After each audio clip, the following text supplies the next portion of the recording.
Well, good morning. Good to have you all here with us today. I trust that you've enjoyed the service thus far. We're just getting in from Kamoka. This is the third service for us, and we're doing something a little bit different. If you're a guest with us today, you're looking at this and going, wow, I've never seen anything like this before. Well, it's kind of an extra special kind of thing that we do every once in a while here at Gateway. What we call, we coined the phrase, we call it internally, we call it Five Guys.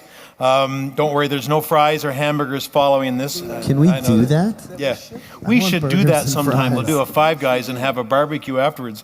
But, and relax, the offering's already been collected. So there's like, you don't have to pay any more money. You're getting 5 for 1 today, so it's all good. We've been talking about abundant life, and that's the theme for this year, and looking at various aspects of abundance in the first month of our 2015 year. We thought it would be kind of fun today to talk about, in an aspect of prayer, give you a glimpse into the heart of the men that you call pastors, and the way they understand God's abundancy when it comes to prayer, answers to prayer, how God speaks, what is his voice to us personally. And so this, while this is the third time we've done it, there was no orchestration or collaboration beforehand. I gave the guys a series of questions as these are the things that we're going to be touching on. But really and truly, this is not going to be 5 pastors that are going to give you 5 sermons. They're just going to be random as I'm going to ask these guys some questions. And I really want them to reflect really their heart for you, their heart on this topic, and give you a glimpse into their heart and mind. Let me begin with just a couple of questions that kind of set the theme for what we're looking at today, and that is to ask you this question: do I spend the same amount of time listening to the voices of God as I do to worry? Do I pray more or do I worry more? Are they in proportion to one another? And or do I spend the same amount of time talking to God about a situation as I do talking to somebody else about a situation? Do you ever wish that the voice of God was louder in life? Like, oh God, why can't you answer my prayer? God, I'm listening. Why aren't you talking? Oh God, why aren't you doing? And God's going like, I'm trying. Shut up. Don't you wish sometimes that, is it possible that it's not so much that the voice of God is not loud enough, but rather there are too many other things in our lives that are louder, and that perhaps God has not given us the volume control on the voice of God because, well, he's God.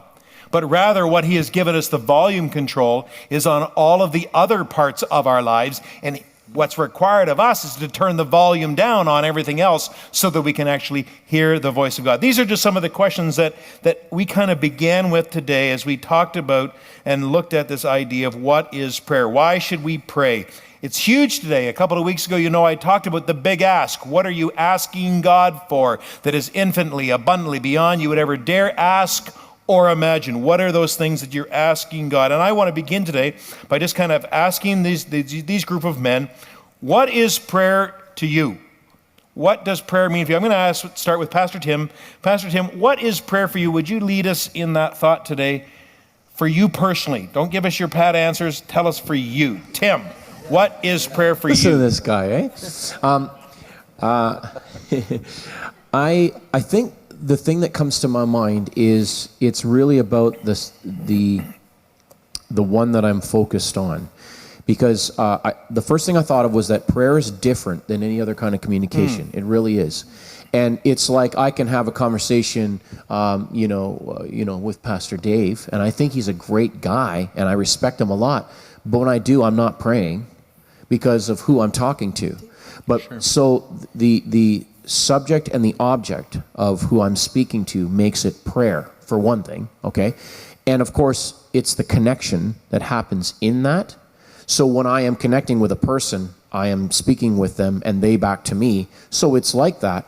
But prayer is defined, at least scripturally, as it's the one thing that you can describe in your connection, your communication with God, that is unlike anyone else. And really with no other. No other. So I really like that as a good starting point, because a lot of times we'll say prayer is conversation. Well, yeah, it is, but you can have a conversation with your teddy bear, but you're not praying. You could have a conversation with a lot of people. Prayer is the one thing that you can do with God and only do with God. Everything else is making idols in his image. Everything else is breaking of the 10 commandments. Prayer is the one thing that you must do with God and only with God in order for it to be called purposeful or for it to be called prayer. I think that's a really, really good place. Now, you also talked about connection and relationship. I'm going to ask Pastor Blair, why don't you flesh out a little bit of this about the idea that prayer is about a relationship that we experience with God? Well, I believe it starts small and then it grows in time and there's this depth to it. And so there's always like a conversation with any one-on-one person. Sometimes you get to that awkward spot or like, well, now this topic is well thought of. We've told all the jokes, we've told all the stories. Sure. Now there's that awkward pause.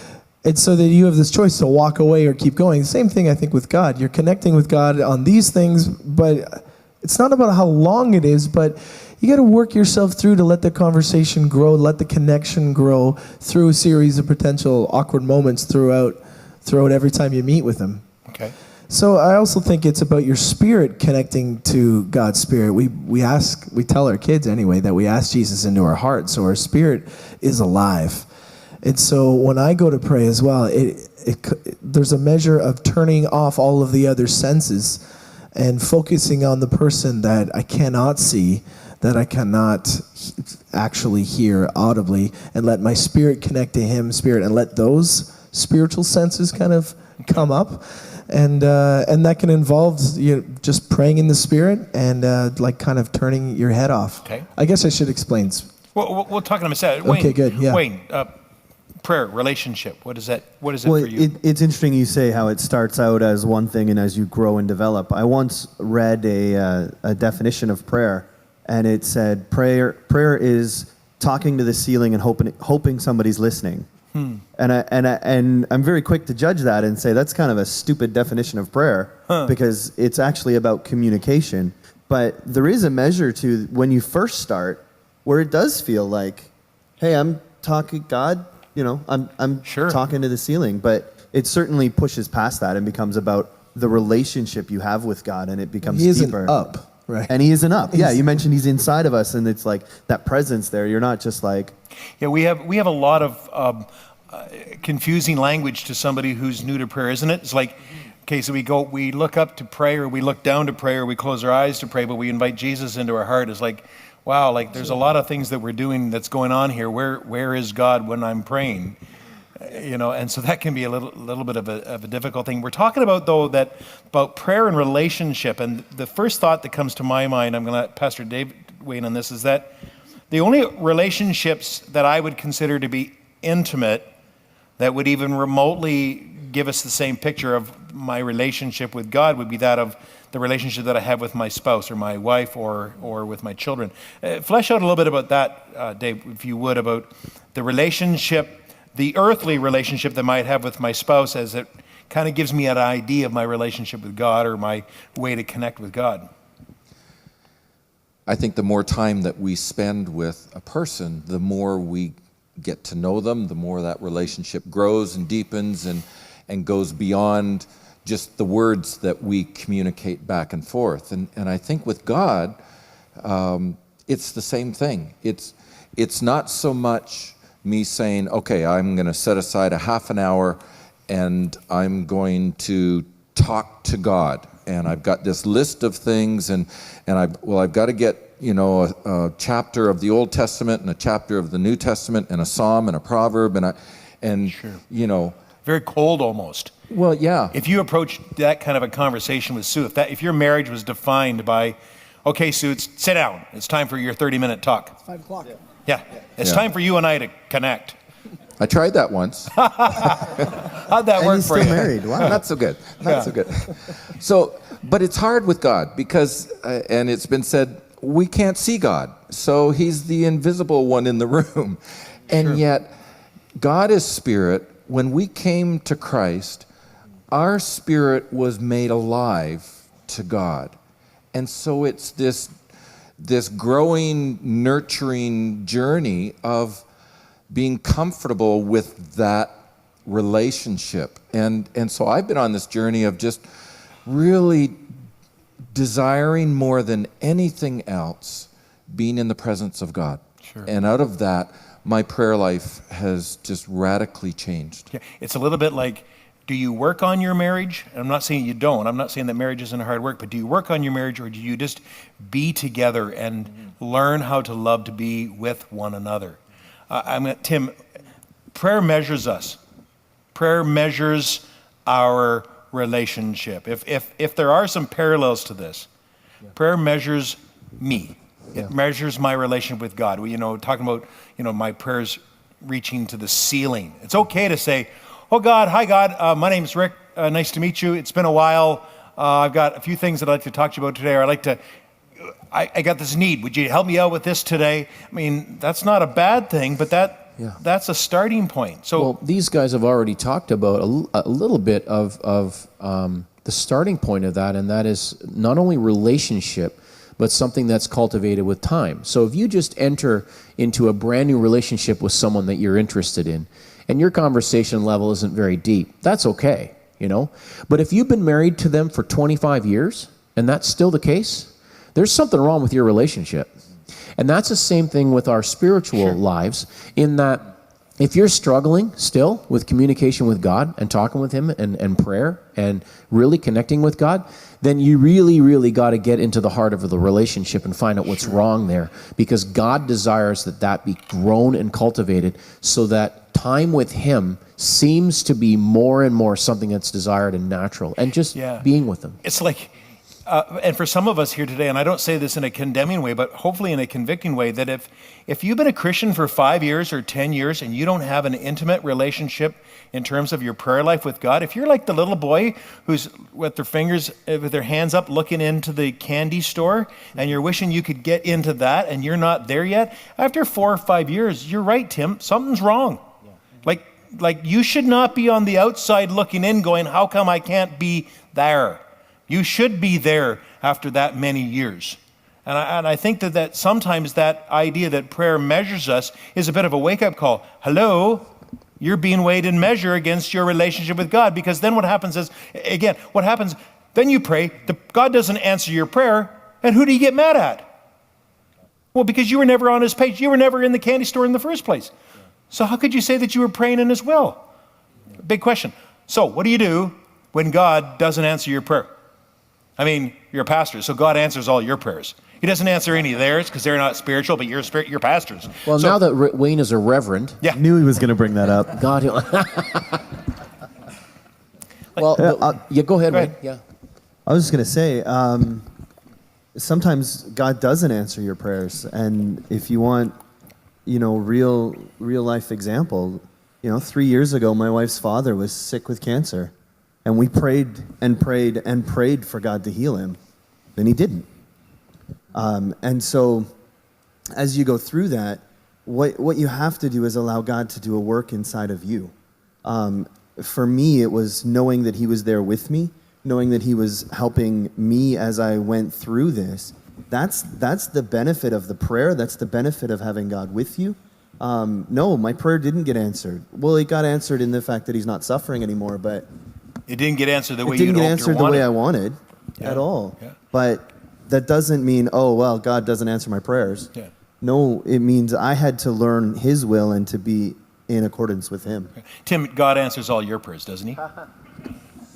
I appreciate. I mean, look at you. I appreciate what you said about the. Never ends, does it? I appreciate what you said about the way we want, and I think about one of the chief reasons why we have prayer in the first place. If anything, it is so that we can begin to understand the heart of God, and to know and to regard and value what He wants as being more important than what I want.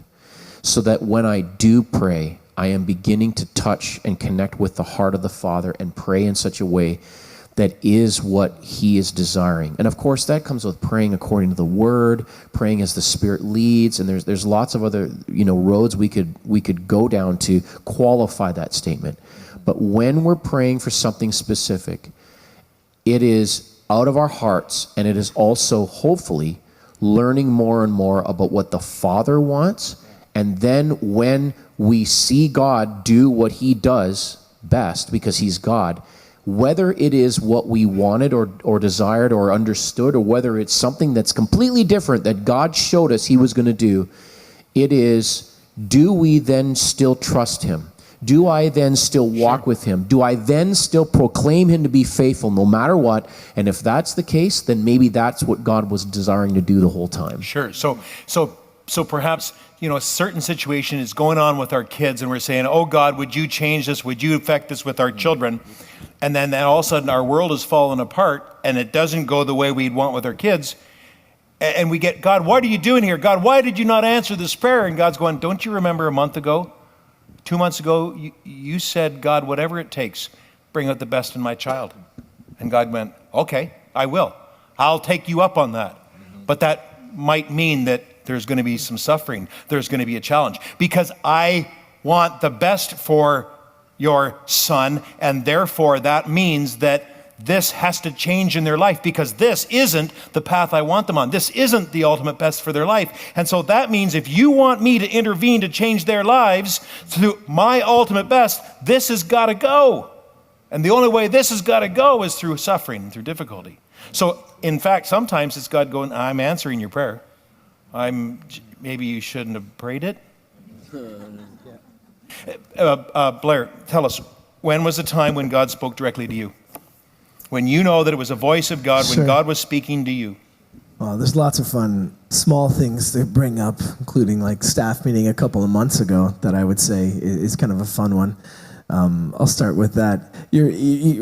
Pastor Tim's talking about the Christmas production, and you're like, good, this is a moment I can tune out. It's early. I don't really want to think about it. I'm glad I don't have to deal with it. It has nothing to do with you. Whatever. Throw it all on Tim. And you're like, my brain, it's Tuesday morning. We were just getting to the office. We have Monday off. So I'm going through my to-do list and different things. As he's talking about, like, we'd love to give anybody that's brand new that wants something more a gift. And then really loudly, like a slap in the face, it's, you should volunteer for that. But I don't want to volunteer for that. I immediately back, like I didn't even check in, like, this is God. It's sarcastic. I'm not volunteering for that. That's a bad idea. Has nothing to do with me and what I'd like to do over Christmas. And then you were like, fine, I'll just sort of pause a second more. Are you sure is that you, God? And I get this peaceful sense and excitement about something that I shouldn't be peaceful and excited about. You know what I mean? Like, this is only servant heart, like legwork in a time I don't want to be extra busy. So you're just like, in a moment, yep, do it, fine, whatever, no problem, it was fun. So sometimes when we talk about our prayer life, or we talk about our prayer requests, or where God has us at, there's a tendency to pray for God for the biggies. Yes. Mm-hmm.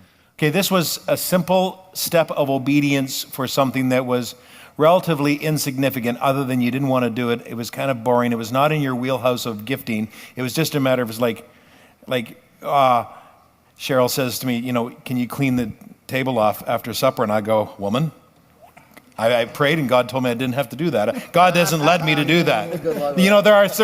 There are times when God, you don't. And yet, if God doesn't have our ear and our willingness to the little things, because that led you to some. If you can't obey God to that, then how are you going to handle the big stuff? Agreed. Like, what are you going to do when God asks for something bigger? Sure. Like we shared in other services, and it's good to mention, just when Pastor Rick said, "Are you ready to leave the youth group and move over to a campus life?" We'll think about that. We'll pray. And so I was giving it about. You didn't want to do it. I was giving about 1 or 2% of thought on it over the summer, and that was in June. So August came around. He said, "Hey, have you thought about it?" I lied and said, "Yeah, I've been thinking and praying about it." Yes, I've been praying about that. No, meaning like I've been doing the Hail Mary, like. Yeah. Hey, God, what do you think about that? Let me know when you're interrupt me. Anyway, but I was letting Pastor Rick kind of lead me this way. He's like, okay, we're going to invite Mark Collins from the district over. We're going to check out Kamoka. Why don't you come out and just see if that will help, And so we're out there driving around, and you're just talking about it, thinking about it, and I'm just trying to play it even. And then we get back to the car to in the back seat of Rick's car, and we're heading back to London, and I start to cry. And Angela and the kids would say, "You don't really cry." I think Michaela asked me this week, "You cry?" I'm like, "Only with Jesus." Okay, so hidden from you. All right. So anyway, I'm like tears are really. I'm not sobbing. You can't hear me. But tears are coming down, and I'm like, "God, why am I crying?" Because that was a surprise. Because why am I crying? I haven't began to pray and ask yet, and he just said, "Because it's time to go. Because it's just time to go. It's time to let the youth group go and move over." And you didn't want, It wasn't like, yes, I've been looking forward to this next phase. Finally, the boss is seeing extra potential in me, and my gifties can be yeah. No. It was like, Angela's ready, but I don't know, Because sometimes we think that God only speaks with a restless spirit, like that I got to be wrestling with something because then that's God getting me ready. What happens when, no, I'm perfectly fine, happy and content, and everything is great, but it's over, and I don't want it to be over because I really like where I'm at. And God says, no, I'm moving you to something that's different, and that may be difficult, and you don't have all the answers. I remember when I was praying about coming to here, and it was Cheryl that hit me over the head. God was speaking. Cheryl was hitting me over the head with her words. Not physically, not really hitting me over the head, but I remember in this prayerful moment where I was crying my eyes out, because I do cry more than the rest of these guys. I was crying in front of Cheryl, and she said, "What are you crying about?" And I said, I don't really want to come to London. I don't want to come to Glad Tidings. And she said, "Why are you so upset?" And I said, "Because I know that I don't have what it takes to pastor this church." And she says, "And that's why we have to go, because maybe now you'll start trusting God."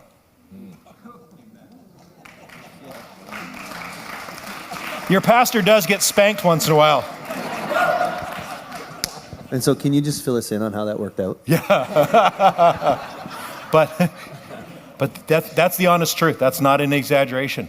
She looked at me and she said, "Well, finally," because where we were at, it was really, for me and my gift and skill mix, it was really easy. And I could pastor the church very simply, and it was growing. It almost doubled in size, and everything was great. But I was really moving in my gift and my skills, but not in my dependence.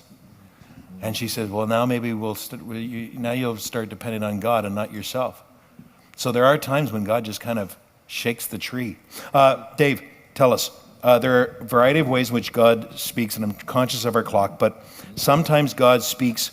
He speaks through His Word, He speaks through the voice of the Spirit, He speaks through blessings, He speaks through consequences, through our sin, mysterious ways.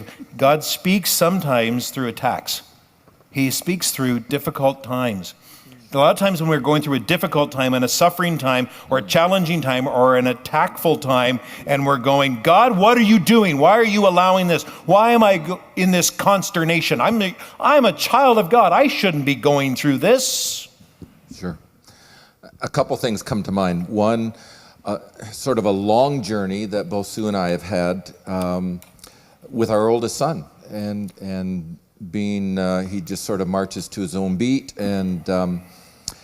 and so over the years, from the age of 14 forward for him, he's 28 now, Sue and I have, if we could have sidestepped that journey, but let me tell you, that hard journey has taught us more about the unconditional love of God than anything else could have. And so we look back on that. We look at the amazing relationship that we have with both of our sons. And I know that it was through a very difficult journey that God taught us those things. Just a couple months ago, something happened in my world, in my life, and it was an opportunity that actually God obviously knew it was going to happen. 2 days before, He starts dropping something in my heart to prepare me to go on a journey with Him, to learn something that He knew I needed to learn. And so when everything sort of hit the fan, I'm already 2 days into this time with God, learning about keeping my heart innocent before God as it has to do with forgiveness, unforgiveness, Sure. offense, all of those all things, of those things. And for a month or so, it was this extremely intense journey that God had me on of I just desperately had to reach out to him, and it was a new journey for me of saying, God, whatever, today, Lord, just wash that from my heart. Lord, I need to be innocent before you. And it was through something that I would never have chosen to go through that God really did something wonderful. Sure. So let me really push now. Pastors don't sin. Pastors don't have temptation. Guys, talk to me about your prayerful relationship with God in a moment where there was temptation to sin, where there was a moment where there was times where people always think that pastors don't go through what you go through. We do. We're just as real. We're just as human. We're just as susceptible. We don't live on clouds. We don't play with harps and have halos.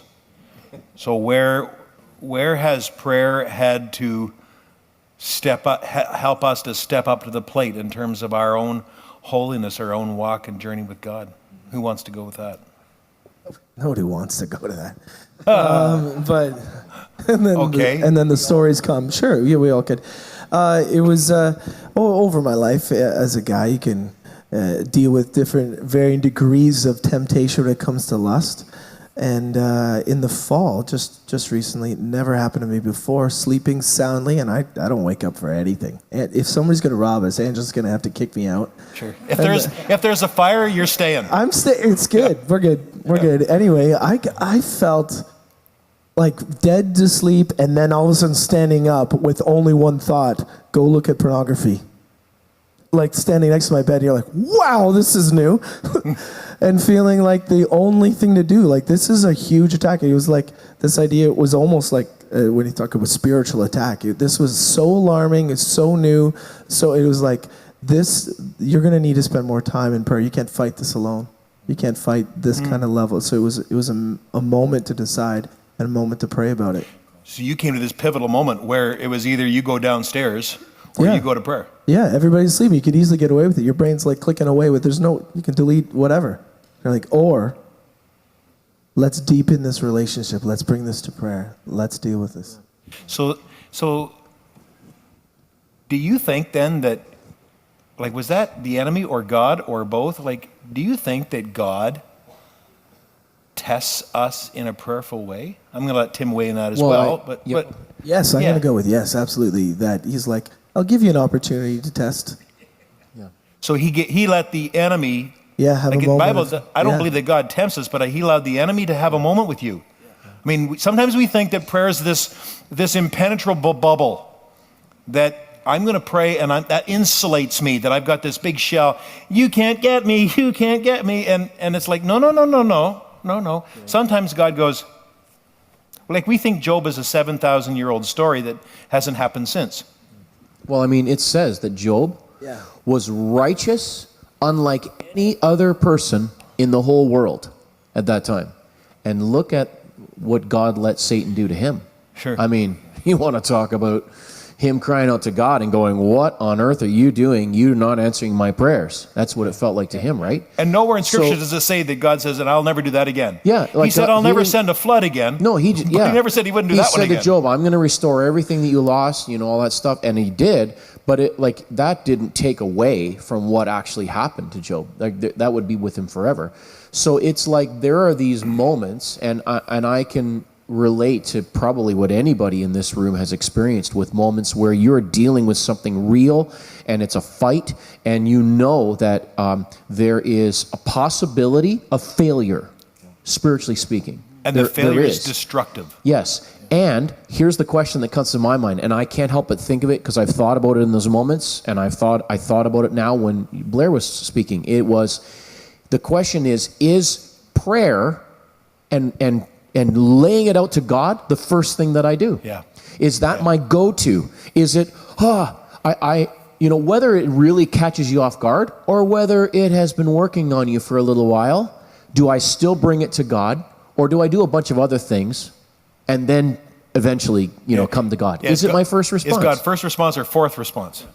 I remember as a young pastor, a number of years ago in my marriage, and having to come to grips with certain situations. And in my mind, my first response had to be, God, what am I going to do? God, what am I going to do?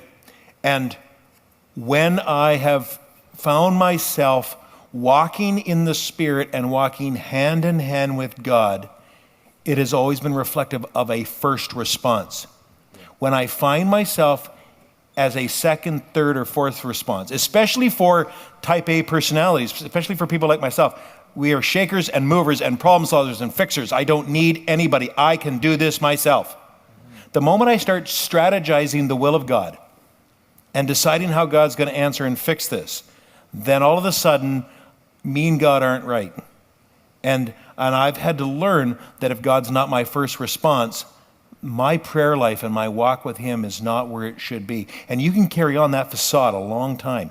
You can appear to be the man of God for years, but God's not your first response.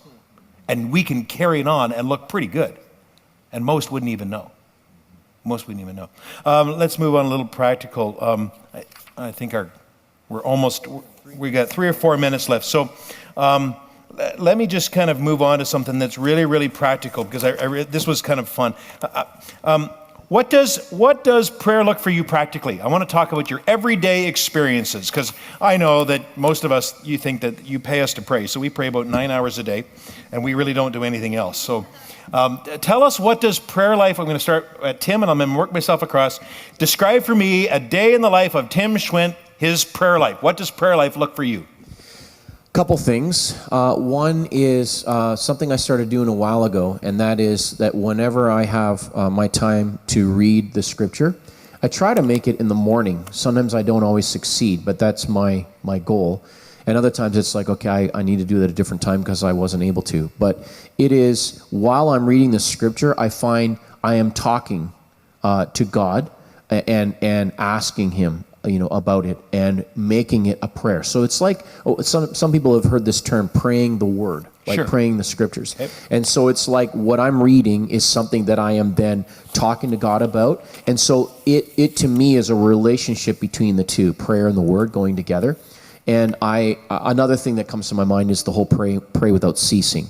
And I wouldn't ever want to use it as a cop-out, because Sure. it's not. But the reality is that if our hearts are more and more, wanting to listen to God and wanting to talk to Him about everything, then it is constantly being in this place where you're like, I want to have a prayerful mindset and an attitude, and wanting to know what God thinks and to listen to His voice all the time. Morning, afternoon, evening, when's your big time? More morning. Morning? You're a morning guy? Dave, what about you? I'm a morning guy, and mainly because it sets the tone for the rest of the day. So, and I don't bat 1,000, but if I can start out experiencing the presence of God, if I can start out aligning myself up to walking in the Spirit, walking with God that day, then I find that I'm more aware, more conscious of God speaking into my life all the way through that day. Now you're an early bird guy, so what time? 5, 4, 3? What time do you get Between up? 5 and 6. 5 and 6. Oh, how many 5 and 6 a.m.ers are you? People are sick. Oh, my. I didn't even know there was 5 a in the 5 morning. a.m. Yeah, I didn't even know there was a 5 a.m. existed. How long has that been going on? Blair, morning, afternoon, evening, what's it Oh, like? I'm a scheduler. Okay. I'm too grumpy in the morning. I don't want to bring God my grumpy, and it'd be just like a different relationship with God if it was so always complaining only. Sure. This idea. So I don't think that works. We don't pray before we've had our first cup of coffee. Yeah, please. It's not helping. It's not helping. So if I don't schedule it, then it'll be missed. But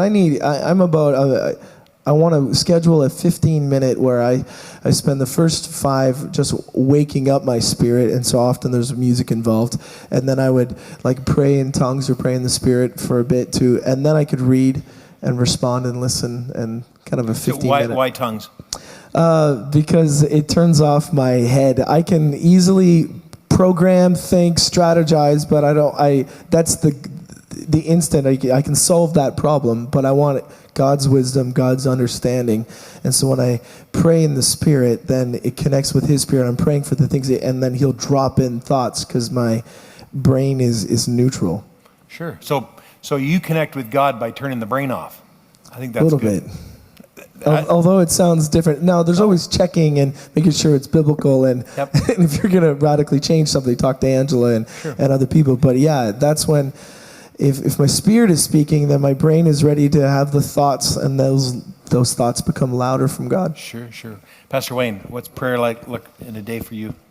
Well, I'm a bit of a night person. Okay. So usually for me, it's sitting down at the end of the day with God's Word and reading through and praying for God to reveal stuff through His Word. And so, I'm always trying to find what's in what I'm reading that really God is going to speak to me about, and how can I apply that to my life. But I do, similar to Tim talking about always in constant communion, I've had this practice of, I call it prayer arrows, and it's this idea. I had a professor in college talk about it, and it's just this idea of throughout the day, you're just pausing for a second and praying. And so if you're going into a situation, whether it's a meeting or something you're planning to try and get ready for other things, you're just like, God, I pray that bless this, or help me to do your will in this. Or So you pause. Yeah. You So pause yeah, in the it's moment. like that pause idea. Sure, I that's something sure. that's a part of my life.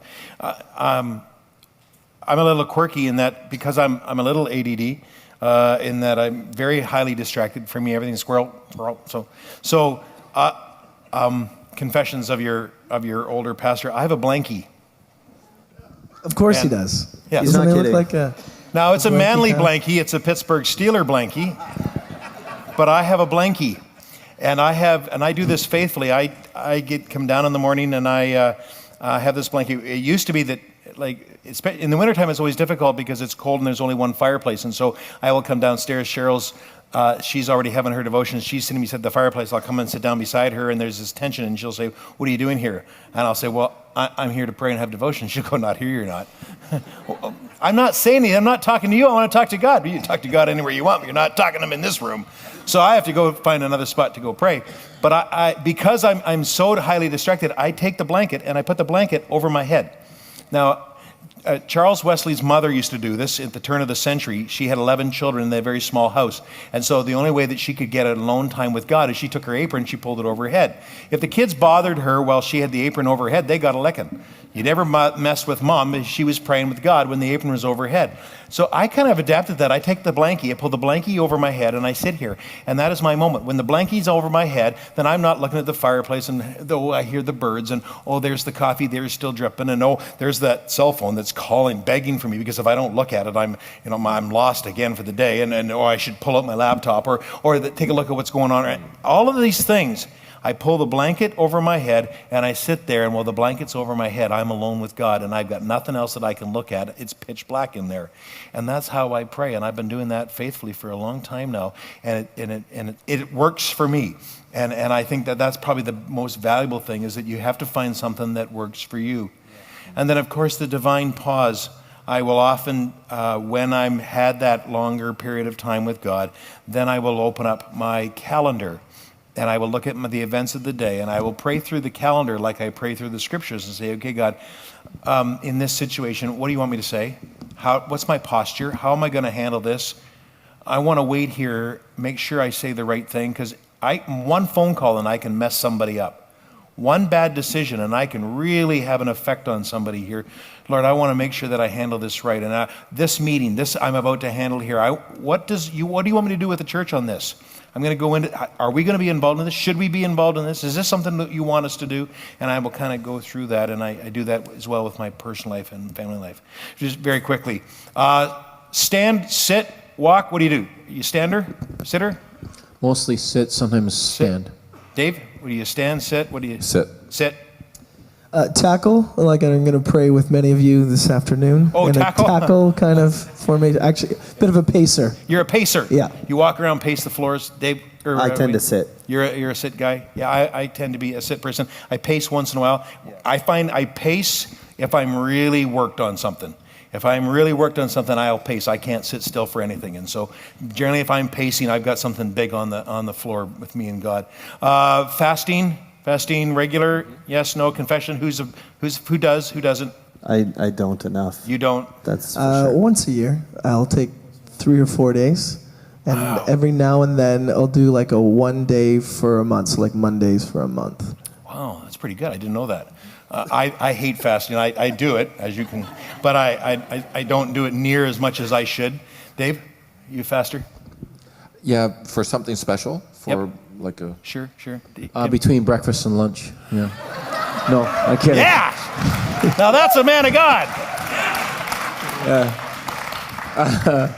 Not often enough, but it's something. It's funny you said that because I was thinking already at the beginning I of this think year. you should fast right through from Thank now. you. From Yeah, the now, end of the through the end of the night Super Bowl to today. tomorrow. Thanks, no but wings, no chili. Thanks, but I'd no- rather listen to the voice of God. Yes. All right. No. I think you should fast the Super Bowl. I think you should just not do anything because God's more important. I just put that out there. Very true. No argument there. Retreats, any prolonged prayer walks or times away, afternoons, days, weekend. Yeah. Blair. Half a day. Yeah, I'll do day or half day. I'll do a half a day. I've always tried to have a half a day here and there. I try to do a weekend every 6 months. I try to do 3 or 4 days every year where the whole 3 or 4 days is just set aside to be alone with God. We want to give you an opportunity to pray, an opportunity just to hear from God and to consider what God might be saying to you and to begin the habits yourselves. So just as the band is going to play and lead you in some worship, I want to invite you right now. If you want to kneel, you want to stand, you want to sit, you want to pace. But let's just take 5 minutes or so before the service is over. Let's pray.